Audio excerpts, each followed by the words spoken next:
दोस्तों, नया साल आते ही बीजेपी के नेताओं को कुछ हो गया है। उनका हृदय परिवर्तन हो रहा है। सच्ची झूठ नहीं कह रही हूँ। कोई अपनी सरकार की बुराई कर रहा है तो कोई राहुल गांधी की तारीफ के पुल बांध रहा है। देखिए, एक तरफ उत्तर प्रदेश की सियासत में बगावत मच गई है। बीजेपी के अपने ही मंत्री ने अपने ही घर में आग लगा दी है, मतलब अपनी ही सरकार पर बगावत का ऐलान कर दिया है। योगी सरकार के प्राविधिक शिक्षा मंत्री ने तो ऐसा बयान दिया है कि खुद सरकार के पैरों तले जमीन खिसक गई है। बोल रहे हैं, सीने में गोली मारो। क्या है इस बगावत के पीछे की वजह और क्यों मंत्री जी ने एसटीएफ को सीने पर गोली मारने की चुनौती दी है, आगे बताऊंगी। दूसरी तरफ बीजेपी के नेता बृजभूषण शरण सिंह अब राहुल गांधी की तारीफ करते नजर आ रहे हैं। राहुल गांधी की तारीफों का पुल बांधते हुए क्या कुछ कहा है उन्होंने, सुनाऊंगी आपको। सुनकर आप हैरान हो जाएंगे और कहेंगे कि अरे, ये हृदय परिवर्तन आखिर कैसे हो गया, कहीं कुछ माजरा तो नहीं है। इसके अलावा सावरकर के नाम पर दिल्ली में प्रधानमंत्री मोदी कुछ ऐसा करने वाले हैं कि सुनकर आप हैरान हो जाएंगे और गुस्से से लाल भी। और कुमार विश्वास ने फिर से एक विवादित बयान या कहें कि एक बच्चे के लिए घटिया बयान देकर सुर्खियां बटोरी है। एक तरफ एआईएमआईएम के प्रमुख असदुद्दीन ओवैसी का बयान है जो वक्फ जमीन पर हो रहे अतिक्रमण को लेकर चिंता जता रहे हैं। वहीं दूसरी तरफ ओडिशा में एक हिंदूवादी नेता ने बयान दिया है और कह रहा है कि भारत हिंदुओं का है, भारत हमारे बाप का है। अब ये बाप कौन है, ये आपको आगे बताऊंगी। इसके लिए आपको पूरा वीडियो देखना पड़ेगा। और दोस्तों, वीडियो शुरू करने से पहले हर रोज की तरह एक गुजारिश कि वीडियो को लाइक कर दीजिए, लाइक बटन प्रेस करिए और कमेंट में अपनी राय वीडियो पर जरूर लिखा करिए। चलिए अब शुरू करते हैं वीडियो। द लाइव टीवी, सच सबसे आगे। आदाब दोस्तों, मेरा नाम है मिसबा खान और आप मुझे द लाइव टीवी पर देख रहे हैं। सबसे पहले बात बीजेपी के नेताओं की करते हैं जिनको कुछ हो गया है। यूपी के प्राविधिक शिक्षा मंत्री और अपना दल के नेता आशीष पटेल ने अपनी ही सरकार को ललकारते हुए कुछ ऐसी बातें कही हैं जो किसी के भी होश उड़ा सकती हैं। क्या यूपी की सरकार और मंत्री जी के बीच कुछ नहीं कुछ तो है वाला मामला तो नहीं है? आशीष पटेल ने योगी सरकार पर गंभीर आरोप लगाए हैं दोस्तों, और तो और सीने पर गोली मारने तक की चुनौती दे डाली है। दरअसल सिराथू की विधायक और अपनी पार्टी की नेता पल्लवी पटेल के आरोपों का जवाब देते हुए आशीष पटेल ने न सिर्फ अपने विभाग की सफाई दी बल्कि एसटीएफ को चुनौती, सूचना विभाग पर हमला और मीडिया को कटघरे में खड़ा कर दिया। उन्होंने कहा कि उनके खिलाफ राजनीतिक साजिश रची जा रही है। मंत्री जी ने कहा कि मैं थप्पड़ खाकर चुप बैठने वाला नहीं हूँ, ईंट का जवाब पत्थर से दूंगा। मंत्री जी ने यह भी आरोप लगाया कि एसटीएफ से उन्हें जान का खतरा है। पूरा मामला यह है दरअसल कि पल्लवी पटेल ने प्राविधिक शिक्षा विभाग में हुई नियुक्तियों यानी कि भर्तियों में गड़बड़ी का आरोप लगाया था, जिस पर मंत्री आशीष पटेल ने जवाब देते हुए कहा कि उनकी सामाजिक न्याय की लड़ाई के खिलाफ षड्यंत्र रचा जा रहा है। उन्होंने आरोप लगाया कि एसटीएफ से उन्हें जान का खतरा है। पटेल ने चुनौती दी कि स्पेशल टास्क फोर्स यानी कि एसटीएफ वाले पैर पर गोली मारते हैं, लेकिन हिम्मत है तो सीने पर गोली मारो। आशीष पटेल ने मीडिया और सूचना विभाग पर भी गंभीर आरोप लगाए हैं। उन्होंने कहा कि मेरे सकारात्मक कार्यों को दबाया जा रहा है और नकारात्मक खबरें छपवाई जा रही हैं। सूचना विभाग का दुरुपयोग करके किसी की मान मर्यादा का मर्दन मत कीजिए, ऐसा उन्होंने कहा। पटेल ने यह भी कहा कि मीडिया पर 1700 यानी कि 1700 करोड़ रुपए का दबाव है, जिसके चलते उनके सही विचारों को प्रमुखता नहीं दी जाती। उन्होंने सूचना विभाग के डायरेक्टर शिशिर सिंह को भी खुलकर चुनौती दी। मंच से उनका नाम लेते हुए आशीष पटेल ने कहा कि शिशिर बाबू, खबरें छपवाना बंद कर दीजिए, लेकिन मैं तो भिखारी आदमी हूँ, बिना पैसे वाले भी खबर छपवाना जानते हैं। अब सवाल ये उठता है कि यह साजिश राजनीतिक है या फिर मंत्रिमंडल में कोई छिपा हुआ हिसाब किताब चल रहा है? आपको क्या लगता है? कमेंट में बताइए। एक तरफ बीजेपी सरकार में जो मंत्री हैं वो अपनी सरकार के खिलाफ खुलकर बोल रहे हैं, तो दूसरी तरफ भाजपाई हो रहे हैं राहुल गांधी के मुरीद और प्रधानमंत्री मोदी के हो रहे हैं दुश्मन। जी, सही सुना आपने। अब जरा आराम से बैठिए, क्योंकि जो हम आपको बताने जा रहे हैं वो आपको हैरान कर देगा। बीजेपी के पूर्व सांसद बृजभूषण शरण सिंह का एक ताजा बयान सामने आया है, जिसमें वो कह रहे हैं कि देश को राहुल गांधी की जरूरत है। अरे हाँ सच्ची, खुद सुन लीजिए यकीन ना हो तो। कांग्रेस और राहुल गांधी 2025 में सीरियस हो जाए, देश को उनकी जरूरत है। ब्रजभूषण शरण सिंह को लगता है कि अब ये याद आ गया है कि देश के लिए सीरियस नेता कौन होना चाहिए। खैर, एक बार उनका पूरा बयान सुन लीजिए कि उन्होंने क्या कुछ कहा राहुल गांधी को लेकर। बचकानी हरकत छोड़ना चाहिए और मैं चाहूंगा कि आवे अयोध्या, भगवान राम का दर्शन करें, हनुमान जी का दर्शन करें और सद्बुद्धि प्राप्त करें और देश के लिए जो जरूरी हो वो मुद्दे उठाऊं, क्योंकि विपक्ष का और राहुल जी का राजनीति में सक्रिय रहना बहुत जरूरी है, लेकिन ऐसे मुद्दे उठावें जिनसे जनता का सरोकार हो। बीजेपी के पूर्व सांसद जो एक समय राहुल गांधी को पानी पी पी कर कोसते थे, वही आज उन्हें देश के लिए जरूरी बता रहे हैं।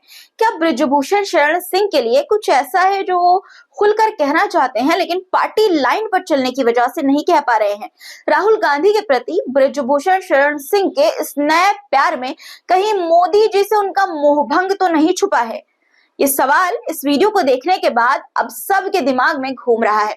ब्रजभूषण शरण सिंह ने तो ये भी कह दिया कि राहुल गांधी को जनता से जुड़े मुद्दे उठाने चाहिए। वाह, क्या कहने! जब एक नेता दूसरे नेता या कहें कि विपक्ष के नेता को राजनीति में गंभीर रहने की सलाह दे, तो सोचिए बाकी बीजेपी के नेता क्या महसूस कर रहे होंगे। अब बात एक ऐसी खबर की जिसे सुनकर आप हैरान और गुस्से से लाल हो जाएंगे। एक बार फिर से बीजेपी की सरकार अपने एजेंडे को विकास का नाम देकर जनता के गले से उतारने की कोशिश में लगी हुई है। इस बार प्रधानमंत्री मोदी दिल्ली में सावरकर के नाम पर एक कॉलेज की आधारशिला रखने वाले हैं। पर सवाल ये कि क्या ये शिक्षा के नाम पर राजनीति का नया अध्याय है या फिर देश की नई पीढ़ी को खास सोच के तहत ढालने की साजिश? खबर है कि प्रधानमंत्री नरेंद्र मोदी जी कल यानी कि 3 जनवरी को दिल्ली विश्वविद्यालय यानी कि डीयू के एक नए कॉलेज की आधारशिला रखेंगे। दिल्ली विश्वविद्यालय के अधिकारियों ने ये पुष्टि की है कि प्रधानमंत्री नरेंद्र मोदी की ओर से रखी जा रही आधारशिला वीर सावरकर कॉलेज के लिए होगी, जिसे 140 करोड़ रुपए की लागत से निर्मित किया जाएगा यानी बनाया जाएगा। सोचिए, बीजेपी सरकार सावरकर के नाम पर कॉलेज बनाने जा रही है। वही सावरकर जिन्हें उनकी वीरता के लिए प्रचारित किया जाता है बीजेपी वालों के द्वारा, वही सावरकर जिन्हें हिंदुत्व की विचारधारा के जनक के तौर पर माना जाता है, उन्हें जनक कहा जाता है। सावरकर ने हिंदुत्व शब्द को परिभाषित किया और इसे हिंदू राष्ट्र की विचारधारा के रूप में प्रस्तुत किया, लेकिन इतिहास में उनका नाम अंग्रेजों से माफी मांगने और जेल से छूटने के लिए लिखे गए पत्रों के लिए भी जाना जाता है।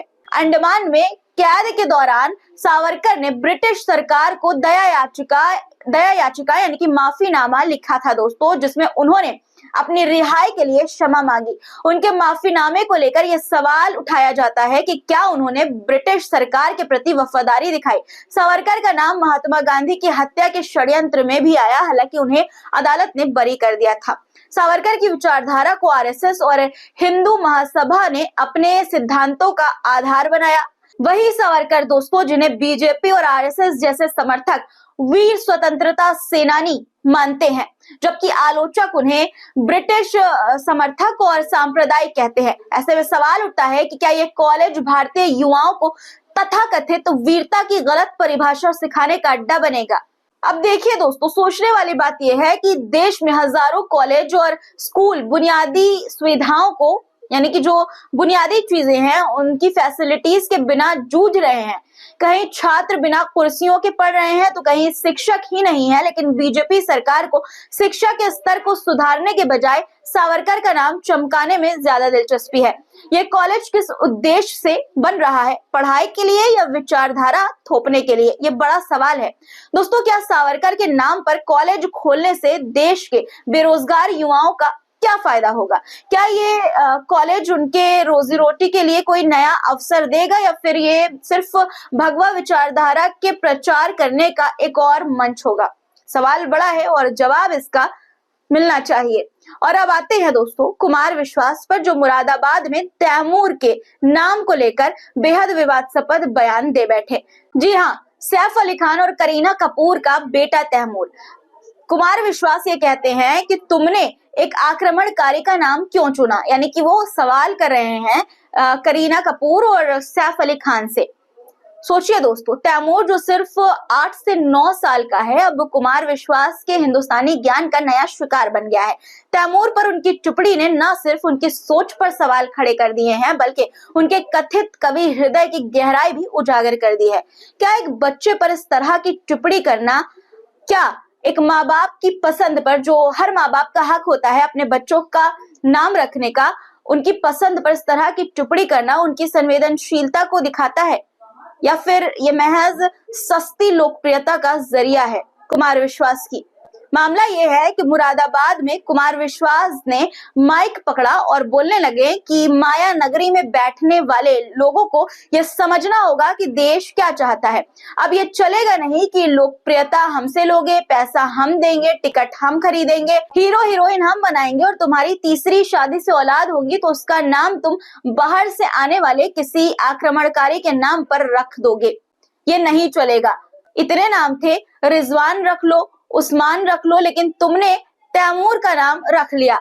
जिस बदतमीज लंगड़े आदमी ने हिंदुस्तान में आकर माँ बहनों के साथ बलात्कार किया, वो ही मिला इस प्यारे से बच्चे का नाम रखने के लिए।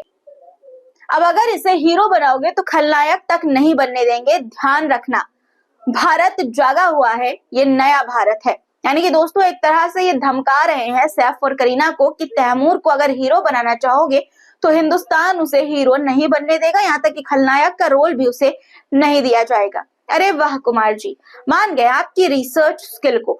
800 साल पहले का इतिहास खंगाल लाए, लेकिन ये नहीं सोचा कि एक बच्चे का नाम उसकी सोच या उसकी पहचान का आईना नहीं होता। लेकिन आपको क्या, आपको तो मंच चाहिए और कुछ लाइमलाइट चाहिए। यही काम है दोस्तों इनका।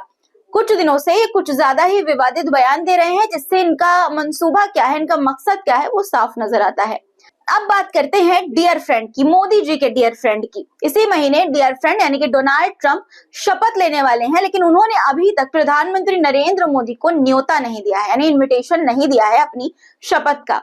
और अब इसी बीच क्या आप जानते हैं कि मोदी सरकार के विदेश मंत्री एस जयशंकर अमेरिका में क्या कर रहे थे? अरे भाई, कोई बड़ी डील या कूटनीतिक समझौता करने नहीं गए थे, बल्कि ट्रंप से मोदी जी को शपथ ग्रहण में बुलाने का न्योता लेने गए थे। लेकिन ट्रंप ने अभी तक न्योता नहीं भेजा। ये मैं नहीं कह रही हूँ, सोशल मीडिया पर इस तरह की बातें लोग कह रहे हैं कि जयशंकर गए थे न्योता लेने, पर ट्रंप ने कहा वेट करो। वैसे सोचने वाली बात तो है ये कि जयशंकर जी 5-6 दिनों तक अमेरिका में घूमे फिरे, ट्रंप टीम से मिले, एनएसए माइकल वर्ड्स से भी बात की, लेकिन ट्रंप ने हाउडी मोदी पार्ट 2 के लिए कोई खास दिलचस्पी नहीं दिखाई। शायद ट्रंप ने सोच रहे होंगे कि क्यों बुलाएं भाई, जब 2019 में हाउडी मोदी करके हाथ जला लिए थे तो अब कोई रिस्क क्यों ले। सोशल मीडिया पर डोनाल्ड ट्रंप के न्योता न मिलने पर ट्रोलर्स ये कह रहे हैं कि जयशंकर अमेरिका जाकर बस यही कह रहे थे कि साहब मोदी जी को बुला लो, नहीं तो उनकी बेइज्जती हो जाएगी। लेकिन ट्रंप को जैसे फर्क ही नहीं पड़ता। एक्स पर मीम्स की बाढ़ भी आ चुकी है दोस्तों इस मुद्दे को लेकर। किसी ने लिखा कि जयशंकर जी ट्रंप का न्योता मांगने गए थे और बदले में सिर्फ हाथ हिलाते हुए वापस आ गए। सुब्रमण्यम स्वामी ने तो ये तक कह दिया दोस्तों कि मोदी ने वेटर को अमेरिका भेजा है और कहा कि उनके लिए निमंत्रण लेकर आए, नहीं तो उनकी नौकरी चली जाएगी। लेकिन अभी तक ट्रंप मोदी को आमंत्रण करने के मूड में, आमंत्रित करने के मूड में, इनवाइट करने के मूड में नहीं है। खैर दोस्तों, अब मोदी जी को डियर फ्रेंड न्योता देंगे या नहीं, ये तो देखने वाली बात होगी। अब हम अगली खबर पर बात करते हैं। संभल के पीछे किस तरह से हाथ धोकर शासन और प्रशासन पड़ा है, अगर आपको ये देखना है तो संभल में बन रही नई पुलिस चौकी को देख लीजिए, जिसे लेकर असदुद्दीन ओवैसी ने जो कहा है वो आपको परेशान कर सकता है और आपको वो जरूर सुनना चाहिए। सुनिए पहले। काशी में जो वजू खाना है उसको बंद कर दिया गया है। मथुरा की ईदगाहों पर ललचावी नजरें लगा कर बैठे हैं। संभल की मस्जिद का हिस्सा आपके सामने है। एक ही दिन में केस पड़ता है, 1.5 घंटे में ऑर्डर हो जाता है, 1 घंटे के अंदर सर्वे हो जाता है और 5 लोगों को गोली मारकर शहीद कर दिया जाता है। इससे भी दिल नहीं भरा तो संभल की मस्जिद के सामने, संभल की मस्जिद आसार कदीमा का प्रोटेक्टेड मॉन्यूमेंट है। प्रोटेक्टेड मॉन्यूमेंट का कानून यह है कि उसके 100 मीटर के अतराफ में कोई तामीरी नहीं हो सकता। ये पार्लियामेंट का कानून है। मगर ये कौन सी संभल की पॉलिस है जो आसार कदीमा के प्रोटेक्टेड मस्जिद के 100 मीटर नहीं बल्कि उसके 5 फीट के फासले पर आउटपोस्ट बना रहे हैं, और वो आउटपोस्ट वक्फ की जमीन में बना रहे हैं। ये बयान दिखाता है कि धार्मिक धरोहरों और वक्फ संपत्तियों पर लगातार अतिक्रमण किस तरह से हो रहा है। मुसलमानों की भावनाओं के साथ, उनके इमोशन के साथ खिलवाड़ किया जा रहा है, उन्हें लगातार निशाना बनाया जा रहा है। एक तरफ उनके धार्मिक स्थलों का मजाक बनाया जा रहा है, मस्जिदों के नीचे मंदिर होने का दावा किया जा रहा है, तो दूसरी तरफ हिंदुस्तान को अपने बाप का कहा जा रहा है। जी हाँ दोस्तों, ओडिशा के कटक में एक हिंदूवादी नेता ने कहा कि भारत हिंदुओं का है, हिंदू जो चाहेंगे वही होगा। सुनिए पहले आप, उसके बाद बताऊंगी आगे का मामला। यह देश में हिंदू चाहेगा वही होगा, और हिंदू नहीं चाहेगा यह देश में पत्ता भी नहीं हिलने देंगे। यह धरती हमारे बाप की है। दया दान में हमें यह धरती नहीं मिली है। हमारे पुरखों ने रक्त की नदियां बहाकर तलवार के बलबूते पर यह धरती हमारे लिए छोड़कर गए। यहां हम ही रहेंगे, हम चाहेंगे वह रहेंगे, और तुम्हें रहना होगा तो तुम्हें कैसे रहना उनका फैसला तो भारत में हम ही करेंगे। ये शख्स खुलेआम मंच से मुसलमानों को डरा रहा है, या कहें कि धमका रहा है, नफरत फैला रहा है। इसके खिलाफ कोई कार्रवाई नहीं होगी, ये मैं कह सकती हूँ। अगर इस बयान का अर्थ सही से समझे तो ऐसा लग रहा है कि अब हमें भारत में रहने के लिए हिंदू धर्म अपनाना पड़ेगा, और अगर आप ऐसा नहीं करते तो आपको ये बताने का हक भी नहीं होगा कि आप कहां और कैसे रह सकते हैं। ये बयान बिल्कुल वैसा ही है जैसे कि किसी ने कहा हो कि अगर तुम मेरे घर में रहना चाहते हो तो मेरे नियम मान्य होंगे। जबरदस्ती, मतलब जबरदस्ती ये कहा जाए, जबकि दोस्तों भारत किसी के बाप का नहीं है, जैसा कि इनका कहना है। अब सोचिए दोस्तों, इस तरह के नफरती बयानों को देखने के बाद क्या अब भारत का भविष्य यही होगा? क्या हमें अब अपने इतिहास को उसी तरह पुनः लिखना होगा जैसे कुछ लोग चाहते हैं? और अगर ऐसा है तो दोस्तों वाकई में, जैसा कि विपक्ष कहता है कि संविधान खतरे में है, तो वाकई संविधान खतरे में है। अब आपको अंत में एक ऐसी खबर सुनाती हूँ जिससे अंधभक्तों को मिर्च लग सकती है। दोस्तों, सोनाक्षी सिन्हा के बाद अरमान मलिक ने भी भक्तों को मिर्च लगाई है। अरमान मलिक जो अपनी आवाज और संगीत के लिए जाने जाते हैं, उन्होंने लंबे समय से गर्लफ्रेंड रही आशना श्रॉफ के साथ शादी रचाई। एक तरफ फैंस उन्हें शुभकामनाएं दे रहे हैं, तो दूसरी तरफ भक्त उनकी शादी से जल रहे हैं, भुन रहे हैं। भाई, इनके हिसाब से अगर कोई मुस्लिम लड़का और हिंदू लड़की शादी कर ले तो ये लव जिहाद हो जाता है, और अगर लड़की मुसलमान हो और लड़का हिंदू तो वो इनके लिए घर वापसी बन जाता है। याद कीजिए, जब सोनाक्षी सिन्हा और जाहिर इकबाल ने शादी की उनकी खबरें आई थी, तब सोशल मीडिया पर फुल ड्रामा शुरू हो गया था। किस तरह से जो अंधभक्त थे वो ज्ञान दे रहे थे हिंदुत्व का। अंधभक्त और हिंदुत्ववादियों को खूब बुरा लग रहा था, और अब अरमान मलिक की शादी पर भी वही हाल है। दोस्तों, आज के लिए इतना ही। खबरों पर आपकी क्या राय है कमेंट में जरूर लिखिएगा, और चैनल को अगर आपने सब्सक्राइब नहीं किया है तो कर लीजिए। लाइक नहीं किया है वीडियो को और अभी तक देख रहे हैं तो फटाफट लाइक करिए, और शेयर भी वीडियो को जरूर कर दीजिएगा। फिर मुलाकात होगी कुछ नए मुद्दों के साथ, तब तक के लिए खुदा हाफिज।